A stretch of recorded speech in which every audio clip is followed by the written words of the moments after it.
İçgüdü diye bir şeyin varlığına dair herhangi bir bilgi yoktur. Hayvanda içgüdü diye bir şey var. O bunu yaptırıyor. Maddi olmayan bir şeyin varlığını söylemek bir kere maddeperestliği çürütür. Bu bir cehalettir. Bu bir seviyesizliktir. Bu bir akılsızlıktır. Ama buradaki üçkağıtçılık, burada gördüğümüz bir harekete bir isim takıp o ismi de onun nedeni göstermektir. Ateizm bunu yapmak zorunda. Çünkü ateizm başka türlü bir sermayeye sahip değil.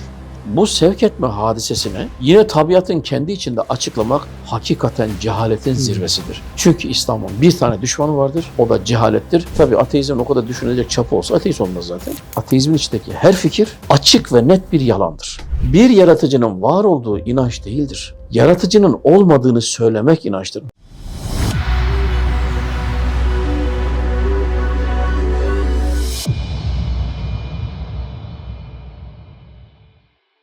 Ahmet Hocam, şimdi bu ateistler hayvanların o muhteşem fiillerini, mesela bal arılarının yaptığı altıgen fiilleri, yaptığı balı ve burada başka hayvanlara ait olan o muhteşem, o harika fiillerin arkasında bir yaratıcının yerine içgüdü olduğunu söylüyorlar. Nedir yani, bu arı içgüdüyle mi yapıyor? Yani diyorlar ki bu fiillerin arkasında illahi bir akıl aramaya gerek yok. İçgüdü bu işi hallediyor diyorlar. Ne dersiniz? Yani bunları söyleyenin de arkasında akıl aramaya gerek yok. İşin aslı şudur. Kavraştırılan bir kavramdır içgüdü.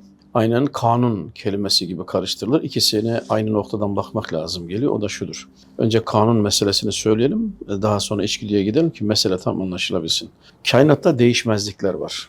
Bizim fen bilimleri diye bahsettiğimiz her alan, ister fizik olsun, ister kimya olsun, ister mekanik olsun, her birisi evrende mevcut değişmezlikleri dile getirir. Elektrik, elektrikle alakadar değişmezlikleri, fizikle alakadar değişmezleri, kimya ile ilgili değişmezleri dile getirir ve bu değişmezler var olduğu için bilim dalı vardır. Maddenin mekanik yapısındaki değişmezlikler, makine mühendisliği dalını, maddenin fizik alandaki değişmezlikler fiziği, maddenin kimya alandaki değişmezlikler kimyayı, maddenin elektrik alanındaki değişmezlikler de elektrik ilminin var olmasına sebep olmuştur. Biz değişmezliklere fenler diyoruz. Yani o değişmezliklerin varlığı fenlerin var olmasına sebeptir. Ve bu değişmezlikleri eğer tekrarladığımızda yine aynı şekilde olabiliyorsa bu değişmezlikler, biz bunları formüllerle ifade ederiz. Formüller evrende değişmezlikler denen değişmezliklerin ifadeleridirler. Peki bu değişmezliğe ne deniyor? Kanun.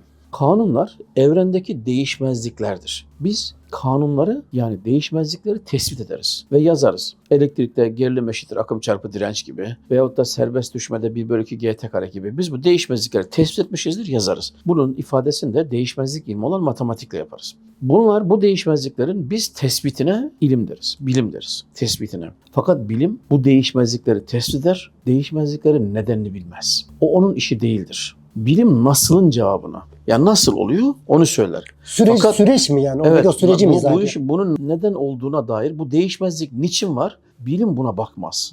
Fakat burada yapılan bir hile var. Ateizmin çok yaptığı bir hile var. Nasıl açıkladığında bunun nedeninin de, onun niçinin de açıklaması gibi lanse eder.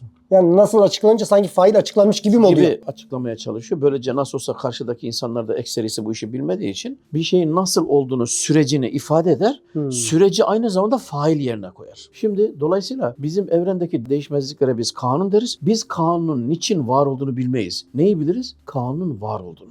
Ve biz bir yerde kanun tespit ettiğimizde oradaki değişmezliğin var olmasını ifade etmiş oluruz. Fakat niçin değişmezlik var? Biz bunu açıklayamayız. Yani bu noktayı nazardan, bilimsellik noktayı nazarından açıklayamayız. Onu söyleyeceğiz. Dolayısıyla aynı durum hayvanlarda da var. Hayvanlarda da bizim açıklayamayacağımız, izah edemeyeceğimiz mükemmellikte fiiller cereyan ediyor. Biz bu fiillerin var olduğunu görürüz. Nasıl var olduğunu, niçin var olduğunu görmeyiz. Arı altıgen petek yapar. Arı güneşe göre çiçek bahçesi neredeyse ona göre açısını tespit eder, gelir bazı hareketler yapıp hayvanların oraya gitmesine sebep olur. Diğer oradan çiçek tozu toplayacak olan hayvanlar. Bizim gördüğümüz şudur. Hayvan bu hareketi yapar, diğerleri şunu yapar, diğerleri bunu yapar. Neticede mükemmel bir fiil ortaya çıkar. Ve biz bu olayın adına içgüdü deriz.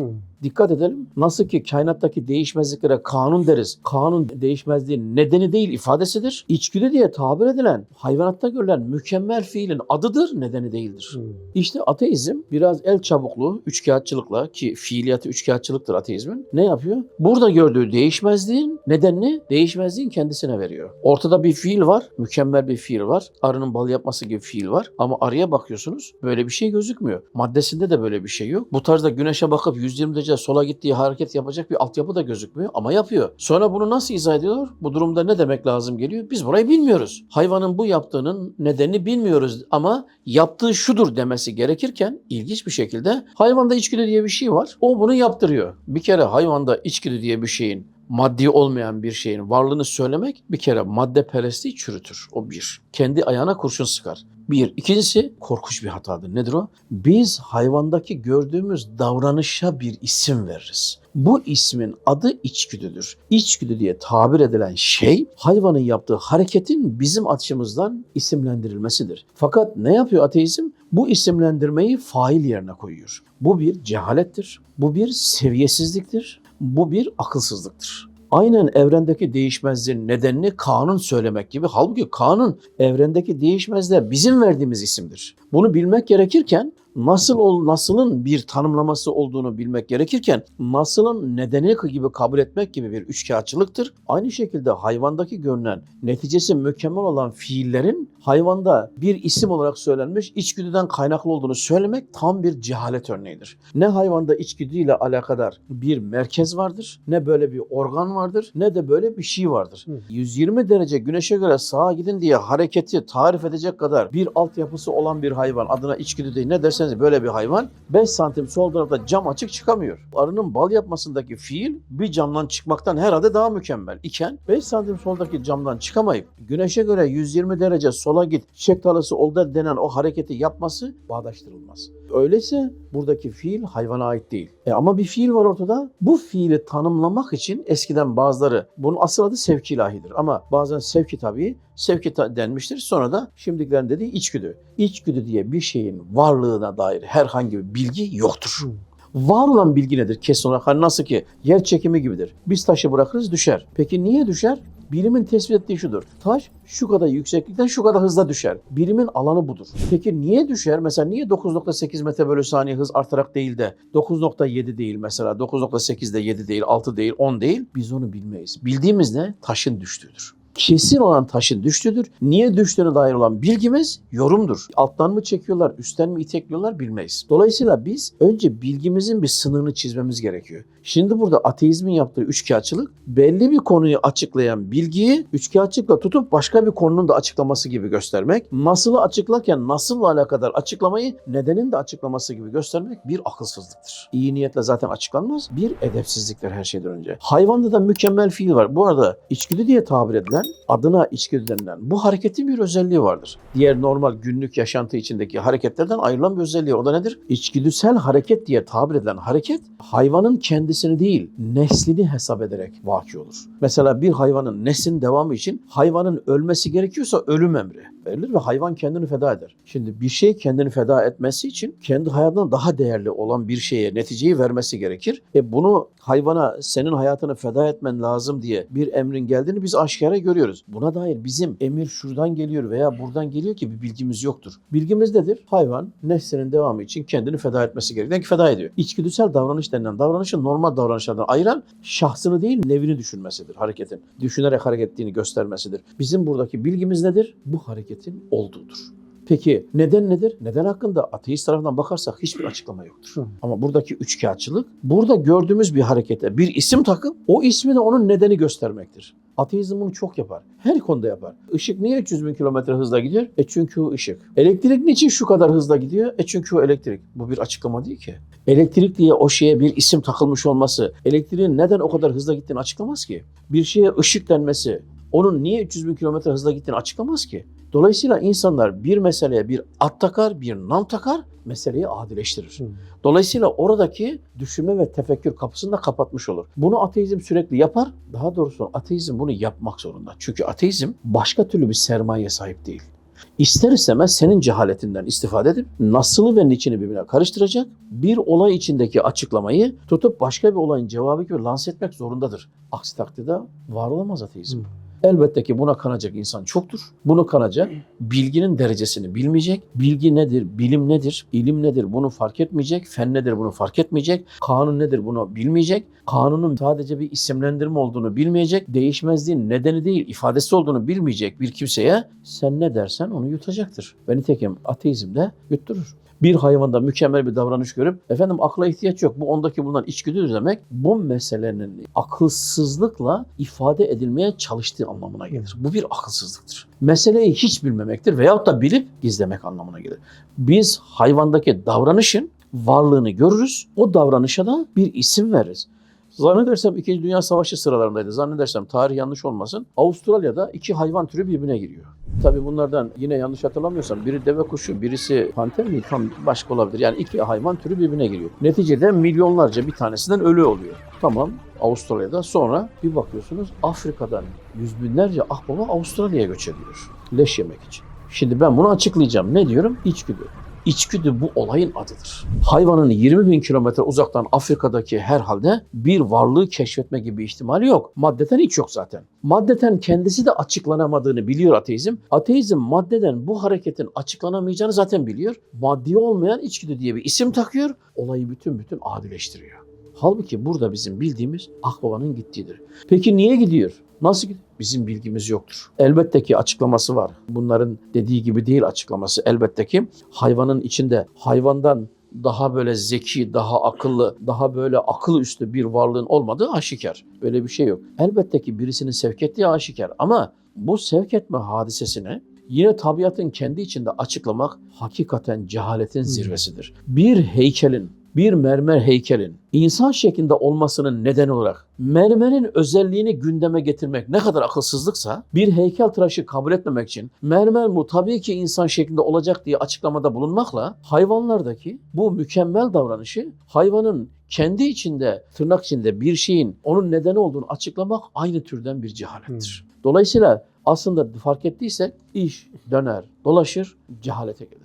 O yüzden daha önce bahsetmiştik hatırlarsanız İslam'ın en büyük düşmanı Amr bin Hişam'dır. Müslümanlar ona İslam'ın diğer büyük düşmanın adını vermiştir. Nedir? Ebu Cehil, cehaletin babası. Niye? Çünkü İslam'ın bir tane düşmanı vardır, o da cehalettir. İşte kanunu neden kabul etmekle içgüdüyü var kabul edip hayvanın içinde hayvandan daha mükemmel kararlar verebilen, hayvanı daha mükemmel, hayvanın elinin ayağının yetişemeyeceği yerlere göre neslin devamı için sevk eden bir şeyin varlığını kabul etmek, tıpkı mermerden yapılmış bir insan heykelinin nedenini mermerin özelliğinde aramak gibi bir cehalettir. Evet, ateizm bir cehalettir. Daha fazlası değildir. İşin ilginç tarafı şöyle bir şey aklıma geliyor hocam da. Mesela düşünün ateistler ve evrimciler hayvanda gördükleri bu harika fiilin sebebini kendi taktığı bir isim yani içgüdü diyor. Halbuki hayvanın vücudundan maddi olarak gözle görebileceğimiz hiçbir cihaz yok. Şimdi buna içgüdü diyor ve bu içgüdü bilimsellik adı altında bize yutturuluyor. Deniliyor ki bu bilimseldir. Bak bu açıklama bilimsel oldu. Şimdi ben şöyle desem ki ben de dindar bir adam olarak, bir Müslüman olarak ya kardeşim bu hayvanın vücudundaki atomların hiçbirisinin aklı yok, ilmi yok, şuuru yok. Dolayısıyla bunlar yapamaz. Bu içgüdü değil dış güdüdür desem. Yani dışarıdan birisi güdülüyor, dışarıdan birisi sevk ediyor dediğimde benimkisi inanç oluyor. Benim demem dogma oluyor, inanç oluyor ama onlarınki bilimsellik oluyor. Bu ikisinin arasında aslında hiçbir fark yok. Aklen var aslında ama hangi açıdan? Onun aleyhine var. Evet. Aklen, ateizm bir inançtır. Mağarada bulduğumuz bir iğnenin ustasının var olmak zorunda olduğunu söylemek inanç değildir. Evet. Ustası yoktur demek inançtır. Doğru. Ateizm, maddenin tabiatında bulunmayan özellikleri maddeye atfetmesi bir inançtır. Maddenin tabiatında bulunmayan özelliklerin hariçten birisine atfedilmesi bilgidir. Hocam şunu deseler ki arkadaşlar bu ikisi de inançtır. Bizim dediğimiz de bilimsel değildir. Bu da inançtır dese kabul edeceğiz. Ama kendi dediğine görmediği halbuki maddi olarak hayvanın vücudunda böyle bir organ yok zaten. Senin taktığın bir isme bilimsellik diyorsun. Dışarıdan başka birisinin din namına söylenen ki mantıklı da geliyor. Daha mantıklı. Ona inanç diyorsun. Ya arkadaşlar yani hiç olmazsa ikisine de inanç deyin. Ya bu bilimsellik adı altında yutturulması kadar hakikaten zor bir şey yok. Yani Eserin ustasının olması bir inanç değildir. Evet. Olmamadığını söylemek inançtır. Yani aslında durum tam tersine. Doğru. Hakikatte aklen ama. Aklen. Hani ateizm akla biraz yabancıdır. O yüzden aklen söylemek zorundayız. Bir şeyin, bir eserin ham maddesinden farklı halde bulunan bir şeyin tırnak içinde. Ham maddesinden farklı. Nedir? Topraktan farklı olarak bulunan çömlek. Bir fark var. Bu farkın toprak tarafından meydana getirilmediğini söylemek bir inanç değildir. Doğru. Ama bu toprağın kendisinin meydana getirdiği bir inançtır demek, bu şekilde gelebilir demek bir inançtır. O yüzden ateizm bir inançtır. Ama ham maddesinden farklı hale bir şeyin getirildiğini, ham maddesi dışında bir nedene atfetmek bir inanç değil, bilgidir. Hakikat böyledir. Ama ateizm ne diyor? Aynen mermer heykelin, insan şeklindeki mermer heykelin nedeninin mermer olması nasıl inançsa, akılla hiçbir alakası yoksa, kainattaki atomların da insanın nedeni olması veya hayvanların nedeni olması veya bitkilerin nedeni olması, bunun böyle düşünmesi bir inançtır. Anne karnındaki çocuğun gözü vardır ama anne karnı karanlıktır. Anne karnındaki çocuğun kulağı vardır ama anne karnında ses yoktur. Anne karnındaki çocuğun ciğeri vardır ama ciğer su doludur, hava yoktur. Eli ayağı hiçbir işe yaramaz. Bu 9 ay 10 gün sonra gideceği dünyada işe yarayan organlardır. Öyleyse 9 ay 10 gün sonra gideceği dünyada işe yarayacak organları tasarlamak akılsız şuursuz atomların işi mi? Evet. Eğer bunlar atomların yüzyıllar boyu atomlarda meydana gelen etkileşimler, değişimler, çevre uyum vesaire deniliyorsa bu bir inançtır. Ama bunun şekillendirildiğini söylemek bir bilgidir. İş hakikaten tam tersi. Fark ettiysek Doğru. aslında tam tersi. Bir yaratıcının var olduğu inanç değildir. Yaratıcının olmadığını söylemek inançtır. Tabii aklen. Aklı varsa netice budur. İnsanlar peki inanç nerede? Yani orada o yaratıcının sıfatlarının mahiyeti inançtır. Sıfatlarının varlığı bile inanç değildir. Bilgidir. Sıfatların mahiyeti inançtır. İşte bu meseleyi tabii ateizm o kadar düşünecek çapı olsa ateist olmaz zaten. Aslında ateizm önce kafasındaki yaratıcı yoktur fikrini öne koyup şablon olarak kabul edip bütün her şeyi yaratıcı yoktur'a göre açıklamaya çalıştığı için aslında hakiki inanç ona aittir. O zaman içgüdüye sarılmalarının sebebi bu mu hocam? İnançtır çünkü başka türlü yapamaz. Çünkü içgüdü demese Ya bir sebep onun bir bulması sevk lazım. edildiğini söylemek zorunda kalıyor. Sevki olmayacak. Sevk kabul etmiyorum. Hayır, dışarıdan bir açıklama olmayacak diyor. Öyle olunca da bir şeyler uydurmak zorunda. Hayvanın içinde içgüdü var. Nerede gördün içgüdüyü? Nereden çıkarttın? Nasıl denedin? Nasıl varlığını tespit ettin? Niye var? Hem niye var o içgüdü? Neden maddi değil? Hem maddiye sen maddeperestsin. Madde dışında varlık kabul etmeyense niye ondan sonra içgüdü gibi maddi olmayan bir şeyi hayvanın o hareketine sebep göstermek zorunda kalıyorsun? Yani denize düşmüş. Ne yapsın gariban? Yani yapacak bir şey yok. Aslında Yalan. kabul etmemesi lazım ya. Maddi Aslında bir şey tam yoksa tersine tamamen öyle. fikrine zıt olan bir şey. Ama çaresizdir Çaresiz. ateizm. Ateizmin çaresi yoktur. Mecburen yalan söylemek zorundadır. Ateizmin içindeki her fikir açık ve net bir yalandır. Bilmeyen herkes kabul etmek zorunda. Tamam. Yapacak bir şey yok. Tamam. Evet.